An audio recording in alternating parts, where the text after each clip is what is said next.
Think about what you are reading. Soon the entire subject will unfold, and you will see it in perspective. At this point, you are only seeing the detail of the individual chapters. Editor's comments. This chapter would not be complete without commenting on a mastermind that came into being almost 15 years after the first publication of Think and Grow Rich.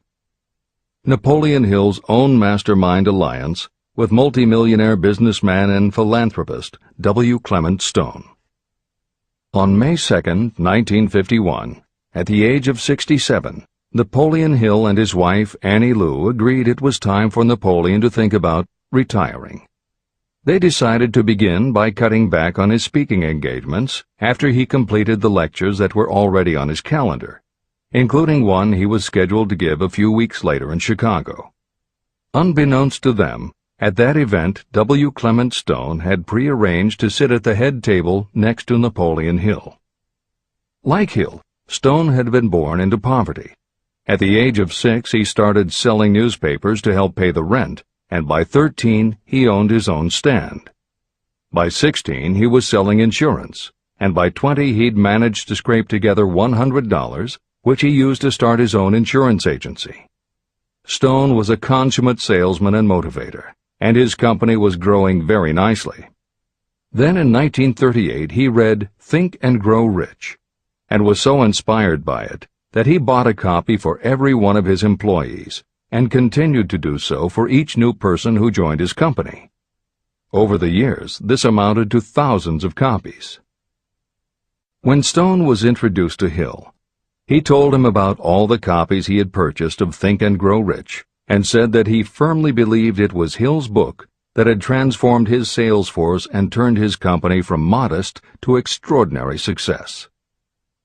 Napoleon Hill and W. Clement Stone found that they were in such complete accord that by the end of their first meeting, Hill had decided to postpone his retirement and join with Stone in a venture dedicated to creating a better world for this and future generations.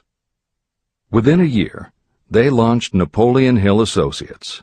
They published new books by Hill, including How to Raise Your Own Salary and The Master Key to Riches. They reissued Hill's earlier bestsellers, and they co-authored a new bestseller, Success Through a Positive Mental Attitude. They also launched Success Unlimited magazine, created PMA Science of Success home study courses, made television programs, radio shows, a documentary film entitled A New Sound in Paris, which showed the amazing changes that happened when the entire town of Paris, Missouri, adopted the Napoleon Hill philosophy, and they both crisscrossed America speaking, teaching, giving interviews, and spreading the philosophy to as many people as possible. In addition to his work with Napoleon Hill Associates, Hill also consulted to W. Clement Stone's company, Combined Insurance Company of America. Hill designed and implemented a new training program for the sales force, which was so successful he astounded the business world by helping Stone grow his company from $30 million in assets to $100 million in less than 10 years. When W. Clement Stone passed away in 2002, his company, now known as Aon Corporation, had revenues of $2 billion a year. W. Clement Stone had personally given more than $275 million to various charitable and philanthropic organizations. There has perhaps never been a greater example of coordination of knowledge and effort in a spirit of harmony between two or more people for the attainment of a definite purpose. The sheer volume of work and scope of influence achieved in a 10-year period by Napoleon Hill and W. Clement Stone leaves little question as to the power and importance of a mastermind alliance. This is the end of the editor's comments. The power of positive emotions. Money is shy and elusive. It must be wooed and won by methods not unlike those used by a determined lover.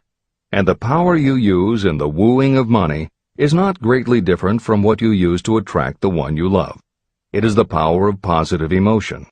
That power, when successfully used in the pursuit of money, must be mixed with faith. It must be mixed with desire. It must be mixed with persistence. It must be applied through a plan, and that plan must be set into action. When money comes in large quantities, it flows to the one who accumulates it as easily as water flows downhill. There exists a great unseen stream of power, which may be compared to a river that flows in two directions. One side flows in one direction, carrying all who get into that side of the stream onward and upward to wealth. The other side flows in the opposite direction, carrying all who are unfortunate enough to get into it and can't pull themselves out downward to misery and poverty. Everyone who has accumulated a great fortune has recognized the existence of this stream of life. It consists of one's thinking process. Positive emotions form the side of the stream that carries you to fortune. Negative emotions form the side that carries you down to poverty. This is a point of great importance to the person who is following this book with the object of accumulating a fortune. If you are caught in the side of the stream of power that leads to poverty, this book will serve as an oar by which you may propel yourself over into the other side of the stream. But it can serve you only through application and use. Merely reading and passing judgment on it, either one way or another, will be of no benefit to you. Poverty and riches can change places, but when riches take the place of poverty, the change only happens through well-conceived and carefully executed plans. The same is not true of poverty. Poverty needs no plan. It needs no one to help it because it is bold and ruthless. Riches are shy and timid. They have to be attracted. More gold has been mined from the thoughts of men than has ever been taken from the earth. Chapter 12. Sexuality, Charisma, and Creativity. The 10th step toward riches. Editor's comments. What motivates human beings is the subject of continuing scientific research and philosophical debate. There is general agreement that the prime motivators are the basic human needs for food and water, shelter and clothing, and safety. Beyond these basic life-sustaining needs, however, there are other factors that motivate people to action. It is the definition of the other factors and their order of importance that continues to be open to interpretation.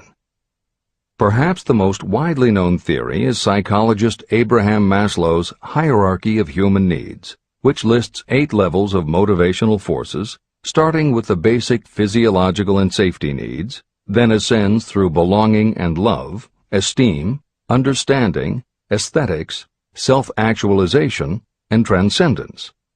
Other psychologists and sociologists have defined and arranged the categories differently, but in almost all cases there is agreement that after the primary life-sustaining needs are met, sex and love are the next most important motivating forces. Napoleon Hill also compiled a hierarchy of what he referred to as mind stimuli. Like Maslow and other researchers, Hill identified sex and love as the most powerful non-life-sustaining factors in human motivation. But his focus was not on sex and love as they pertain to procreation. Hill was intrigued by the theory that if sex and love are such powerful forces in driving humans to action, there might be a correlation to outstanding achievement or material success. And if such a relationship exists, can the motivating force be intentionally channeled to this purpose? In the original edition of the following chapter, Hill used terms such as sex emotion and sex energy in his analysis of these motivating forces as they relate to attitude and personality. In this context, the use of the word sex was not meant to have the physical connotation that it often has today. Today these concepts would be conveyed by words such as sexuality, passion, or charisma. In this edition, where appropriate, the editors have opted for the modern usage of these and similar terms. This is the end of the editor's comments. Charisma. The world is ruled, and the destiny of civilization is established by the human emotions. People are influenced more by feelings than by reason. Your creativity is set into action entirely by emotions and not by cold reason. The human mind responds to stimuli, through which it may be keyed up in such a way that it takes on characteristics such as enthusiasm, creative imagination, and intense desire. The stimuli to which the mind responds most freely are 1. The desire for sexual expression, 2. Love, 3. A burning desire for fame, power, or financial gain, money, 4. Music, 5. Close friendship and/or admiration, 6. A mastermind alliance based upon the harmony of two or more people who ally themselves for advancement, 7. Mutual suffering, such as that experienced by people who are persecuted, 8. Autosuggestion, 9. Fear, 10. Alcohol and drugs. The desire for sexual expression comes at the head of the list of stimuli that step up the mind and start the wheels of physical action. The emotions associated with a human sexual drive bring into being a state of mind. When motivated by this desire, people often show courage, willpower, persistence, imagination, and creative ability that they don't normally have. So strong and impelling is the desire for sexual expression that people freely run the risk of life and reputation because of it. A river may be dammed and its water controlled for a time, but eventually it will force an outlet. The same is true of the emotions related to sexual expression. It may be submerged and controlled for a time, but its very nature causes it to be ever-seeking means of expression. The desire for sexual expression is inborn and natural. The desire cannot and should not be submerged or eliminated, but it can be given other outlets that enrich the body, mind, and spirit.